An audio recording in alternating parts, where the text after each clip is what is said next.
founders of Baugher Farm were your family? My grandfather started in 1900 with a 60-acre home farm. And my dad was quite a good businessman. When he saw fit to buy an additional field or additional land to join up with it, he did it. Whether they had the money or not, he went in debt for getting these fields all together. The founders of Baugher's Farm mostly was my mom and dad, Ed and Romaine Baugher. Good. Okay. They worked hard together, like the family still does work hard together. 33. We remember. And that was 1933 when they got married. As the story goes, Dad was picking apples with Jake Petrie up in the apple orchard that was on the farm by my grandfather. And Jake wanted a date with Romaine Lepo, and he never got a date, but he suggested Dad go try to get a date with her because he knew her and he liked Dad. And by golly, Mom at that time lived up at where Camp Hoshaway is right now, in the house up there. And she was quilting. She was working on sewing a quilt together when Mom's brother, Uncle Earl, took her in, sitting there by the kerosene light. He often told the story about how when she looked up and smiled at him, that's what it took. Well, I was born there. The old farmhouse is the one that we own and live in. And I was born right up there in one of the bedrooms, right in the farm. We didn't have a hospital in Westminster at that time. We'd had to go all the way to Baltimore.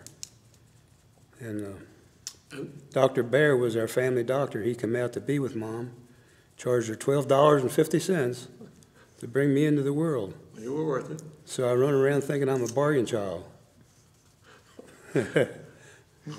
Allan, where was the farmhouse? Well, it's where we call it 1236 Baugher Road right Baugher now. Road. It was a mud lane going back through the field at that time, where I used to stop and play in the mud puddles with old tobacco cans. You'd find the Prince Albert can, I'd make myself a new ditch down there for that irrigation in another field, that mud puddle. Back in 1940, early 40s, 42, 41, 42, in the war years, World War II, Mr. Calvin McLaughlin had bought the Senna farm, which is about an 85 or 90 acre farm. It already had fruit trees on it. Mr. Senna planted fruit trees. He was going to be in the fruit business, and then he sold it to Calvin McLaughlin from Pennsylvania. And Calvin McLaughlin got tired of the fruit business. He wanted to go back to Pennsylvania. So one snowy day, he knew Ed Baugher could run it because he knew Dad was a good fruit farmer. And he come back, walked over, which was about put in a mile walk on a snowy day. Dad was working in his shop there. He said, "Mr. Baugher, I want you to take this farm on." And Dad laughed at him. He said, "Well, Calvin, I don't have any money, and I don't have any credit established, so I can't do that." Well, Calvin told him, there's a gentleman's agreement. You go and take this farm over, and you pay me for it when you can. That's how bad he wanted to get rid of it. So Dad took it over, and then during those years, everything was rationed. And the farm had a good crop of peaches on it, so he got successful financially. And in a few years, he had it paid for. So by what year, when Baugher's really became known to the community, mostly was the restaurant, was that correct? The restaurant, that happened in 1948 when we opened it. Dad had hired, since he bought this Pleasant Valley farm, he hired a group of people from down in Jonesville, Virginia, the Graham family, who settled here in Westminster. John Graham was the father, Charlie Graham and Junior Graham. And, well, first of all, the Loftus family moved in to help Dad on this Pleasant Valley farm, and he's related to the Graham family. And the Graham family and Mr. Loftus worked a long time and got along good with Dad. And they learned they could work good together. So You left high school what year? 1953, I graduated with Mr. Don Warner as one of my classmates. And So in 53, when you were going to school, you were working on the Right. farm? it said in the yearbook I intended to be a farmer fruit grower, I think. I think you fulfilled that very well. But anyhow, my experiences back through all those years with the mechanical phases of all these things was quite a teacher for me. And I've been able to learn a lot from that. Well, I happened to go with lunch with a co-worker to the restaurant. I never was in it before. I was probably 18. She worked in the shoe factory office with me, Joan Porterfield. And I went in there, and his mother was peeling peaches with a bunch of neighbor ladies in one of the tables in the back, and she recognized me because she knew my mother, which was a Marjorie Hall. And she went home and told Allan, and he picked between my twin sister and me in a yearbook, and he gave me a call. And our first date was going to the Colts scrimmage game, right? Mm-hmm. And the car stopped on Liberty Street. We never made it to the game. And then that's all. That's all, but Yeah. no, there's a lot more, but that's, We dated Well- for about a year and then got married. that's well answered. My brother's Danny Baugher, and when my mom passed away, we decided to each go our separate entity. So he took on the grain farm, and I continued on with our family. Continued on with the. And your family is, I've met a number of them, are by name? By name. Before Marjorie, we had our first child, and what year was the first? 62. 62. You have a way of remembering that, you were there, right? Yeah. That was right. Kay. And Kay stayed on the farm as her helper in the office. She runs the computers now. And then Lynn was the next child. She went to college, married a guy who's a mechanical engineer, and he don't work with the farm steady, but they're good backups for when we need help with certain things. And then the next one was Nathan. He's became our produce man who goes and brings in extra produce and helps to move sales of fruit and run the fruit market. Him and my sister Dottie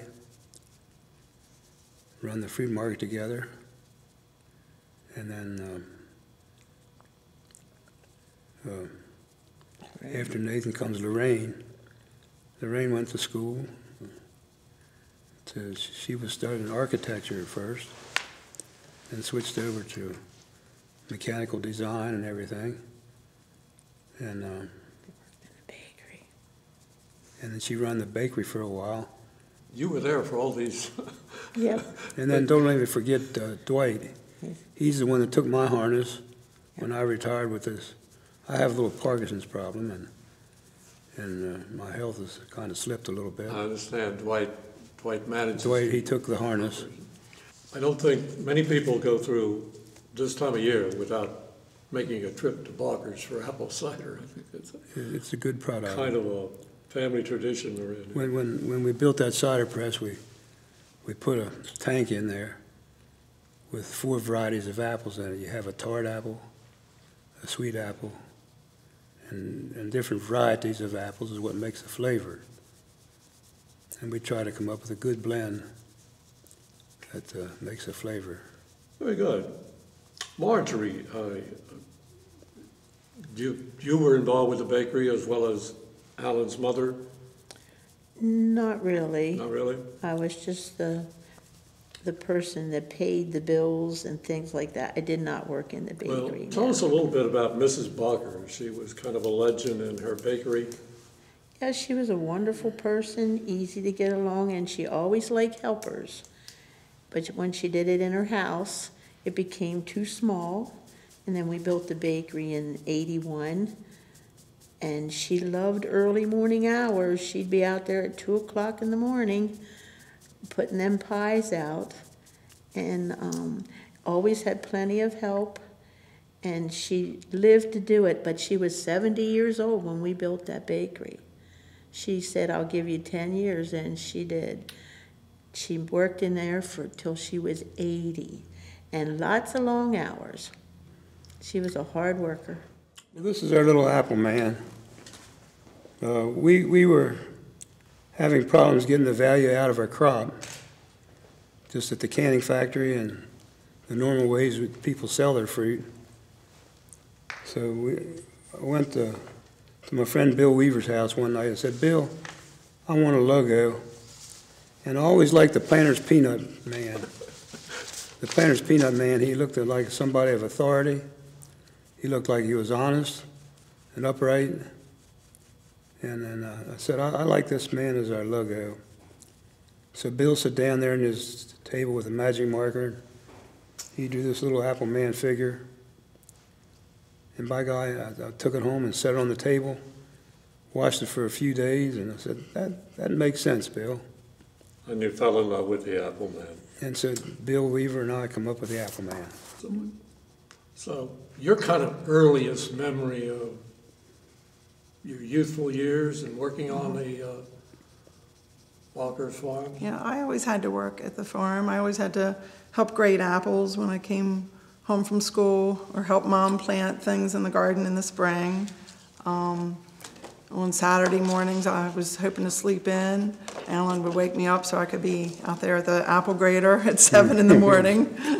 But it was part of what we had to do to get things done, and it created good work ethic. If you work as a child, not a child, but as you're growing up in perspective, it helps you learn what the business is and to appreciate what all goes into it. You are, or Allan is aware of this, but Allan had a favorite car, and tell us what's going on with that favorite car and a little bit about it. I believe it was his first car he purchased, and it was a 1948 Ford. What model was it? Convertible. It's a convertible Ford, dark maroon. With a flathead Ford engine in it. Okay, there we go. And it's being restored now, and we wanted to get a photograph for this, but it's still, in some pieces, but we're encouraging the restoration project to move along so we can have it back. We wanted to have it for his 80th birthday. We'll look through the archives and see if we can't find you a facsimile photograph for this. We wanted to have it already and pull it in for his 80th birthday, which was September 27th, but it wasn't quite ready. May it go on display at the market at some time in the future? Well, I hope a lot of people get to see Some of our it. viewers are going to, And if Allan can tell his story about how his brother Danny got a hold of it, then afterwards they did a trade. Oh, it's been a wonderful life, and I'm thankful to have been born in a place like Carroll County, because we were lucky. This is like God's garden, and to be able to own it during my lifetime and get production of fruit that people like, and to see all that happen, I just consider myself, I'm always lucky. The crops grow well, and we miss most of the storms. We don't have a lot of the bad storms like they have in other parts of the country. So I'm lucky. We're lucky with that. Lucky to have the family I've got and the help that we've had up through the years, the Grahams, the Loftuses, the people that work at the restaurant, the Stefans, The Kinsers. the Kinsers, the Dietzes, just everybody that has been faithful in helping. And I've always kind of hoped that those of us working on a farm are not downtrodden in income and wages for the people. I've always wanted to see that come up in power with the craftsmen, the masons, the plumbers, the people who do all that kind of thing. We should be at least in the same group with them so far as value of time spent for their life. And I've always hoped for that, and it's coming more that way. We're probably not quite there yet, but I've always felt thankful for this. We have a lot of great loyal customers too. Oh, yeah. They come back again and again to the restaurant, and they love to see our Apple Man on the fruit packages, and they're just usually happy, or almost always happy with our fruit products. And if something's not right, we make it correct for them. And there's nothing feels better than to have a customer come up and say, "You remember me? I used to ride in your kindergarten wagon back during my child's kindergarten years, and during my kindergarten years, and here I am with my kids now." So that was a good deal. Marjorie and I didn't charge anything for those kindergarten rides. That was free. They got a trip to the orchard where I explained to them about how apples grow, about what the seasons do to the fruit tree, the seasons. And the seasons all have a certain amount of beauty in their own fashion. In the wintertime, they get all bare and look naked out there. But then they got that little fuzzy bud on there that gets them through the winter to produce another set of fruit. Allan, thank you for reminding us of that. Marjorie, Dottie, Allan Baugher, it has been my pleasure to be with you here at the Community Media Center today. Thanks for getting us up, Tom. Yes, thank you.